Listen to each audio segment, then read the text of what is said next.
Subscribe now and press the bell चौथा icon. Method Never miss an update. अनुपात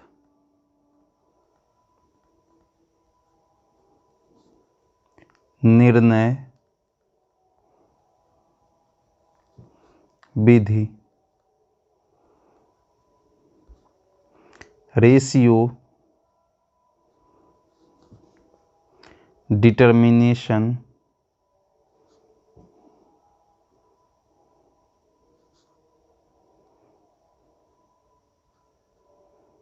method.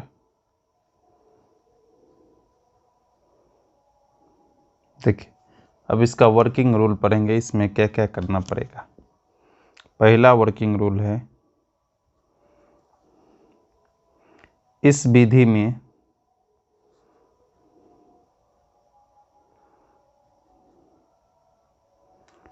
सर्वप्रथम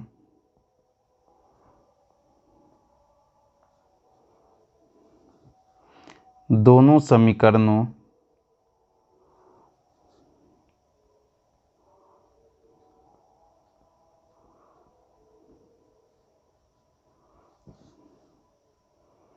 से अचर पद को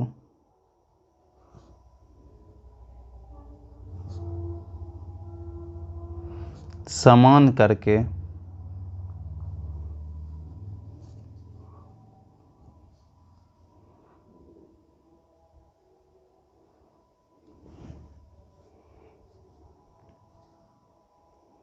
लुप्त कर दिया जाता है।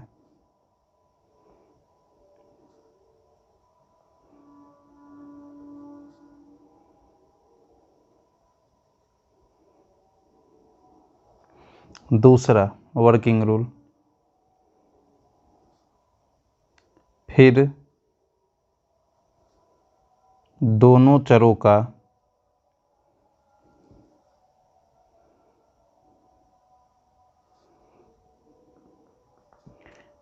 अनुपातिक मान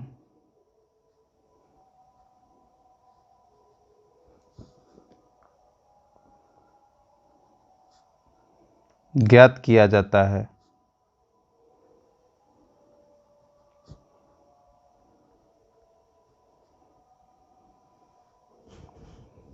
तीसरा वर्किंग रूल, इस अनुपातिक मान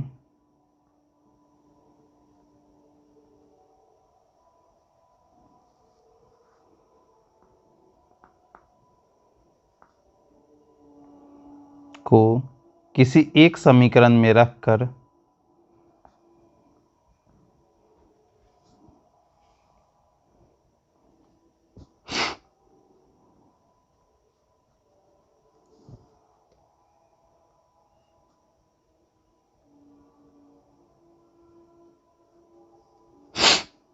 अनुपात के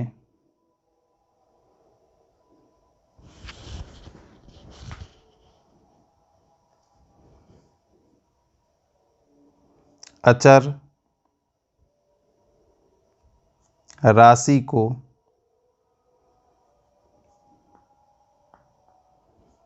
ज्ञात किया जाता है।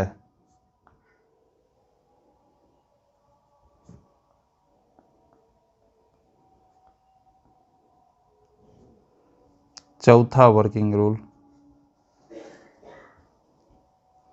फिर प्रत्येक चर का मान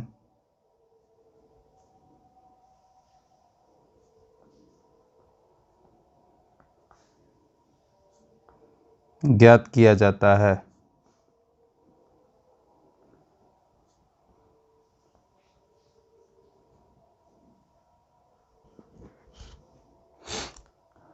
अब इस पर उदाहरण लेते हैं हम लोग।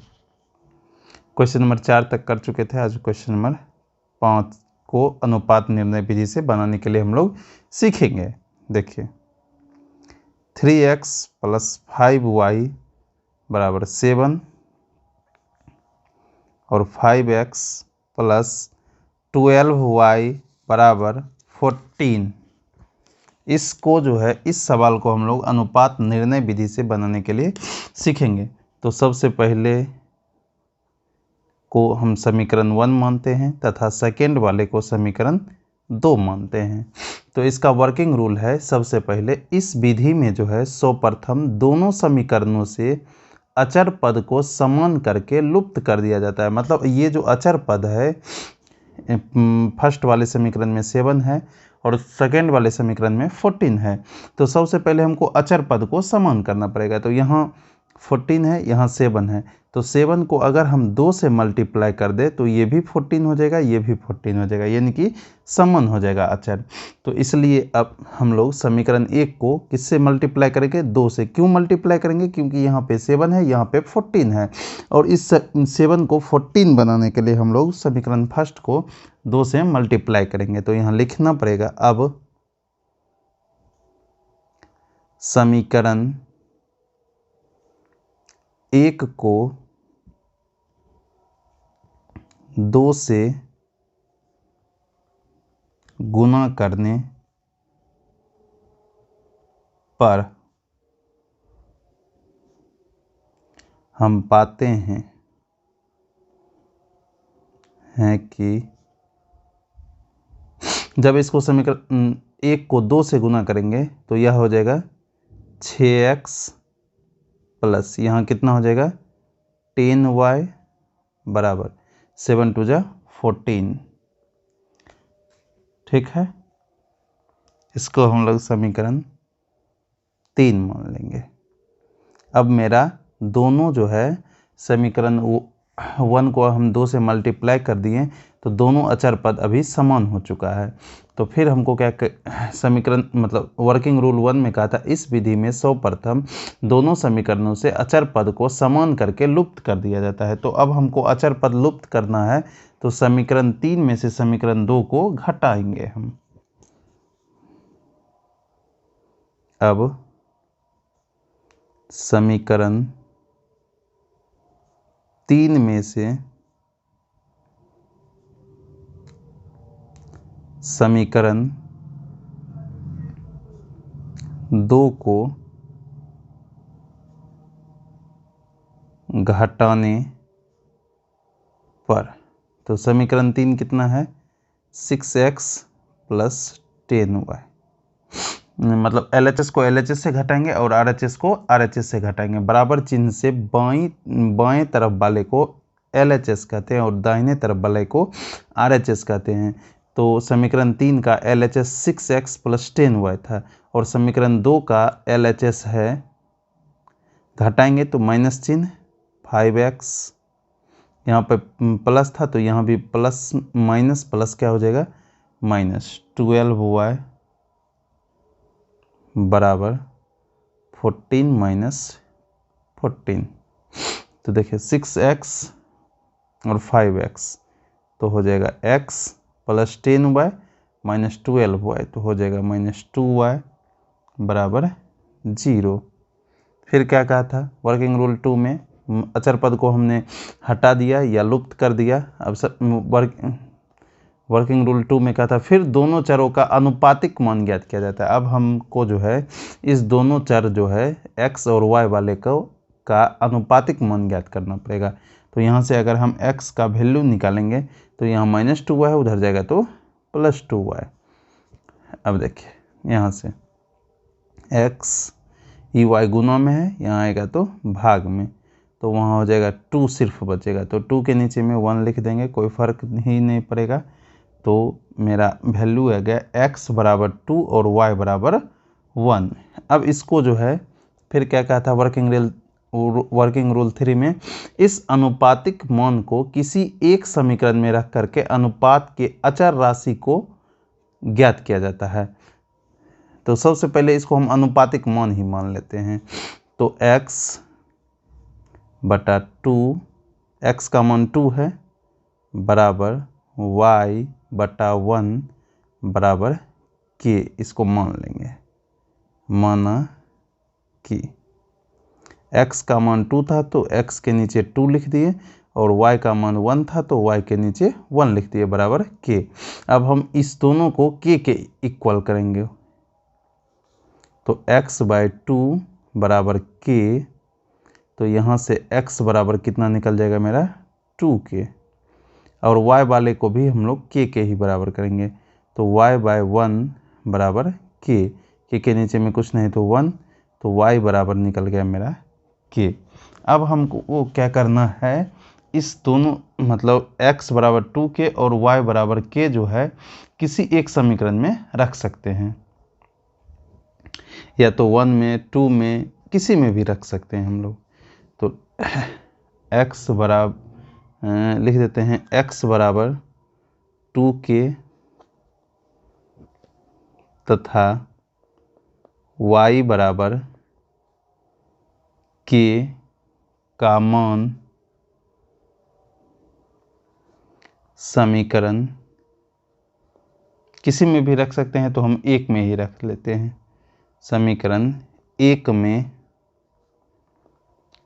रखने पर समीकरण एक मेरा क्या था, 3x प्लस 5y बराबर 7। देख लेते हैं, यहाँ पे देखिए 3x प्लस 5y बराबर 7।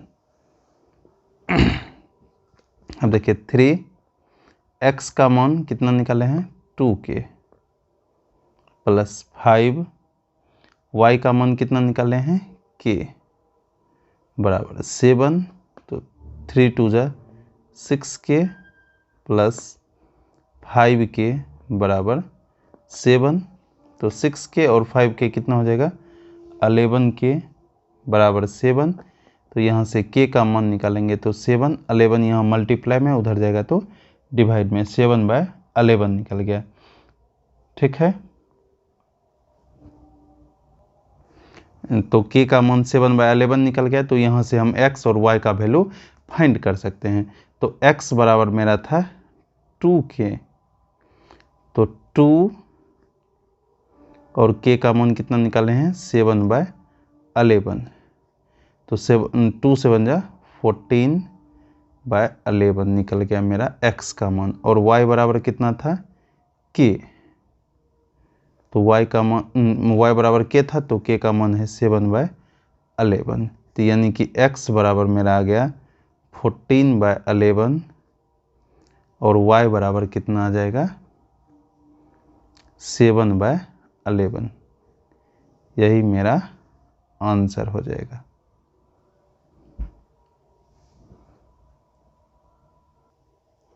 अब हम लोग क्वेश्चन नंबर 6 देखेंगे। x प्लस वाई बराबर 7 और 3x माइनस 2y बराबर 11 है। तो सबसे फर्स्ट वाले को हम समीकरण 1 मानते हैं और सेकेंड वाले को समीकरण 2 मानते हैं। और इस क्वेश्चन को हम लोग अनुपात निर्णय विधि से सीखेंगे।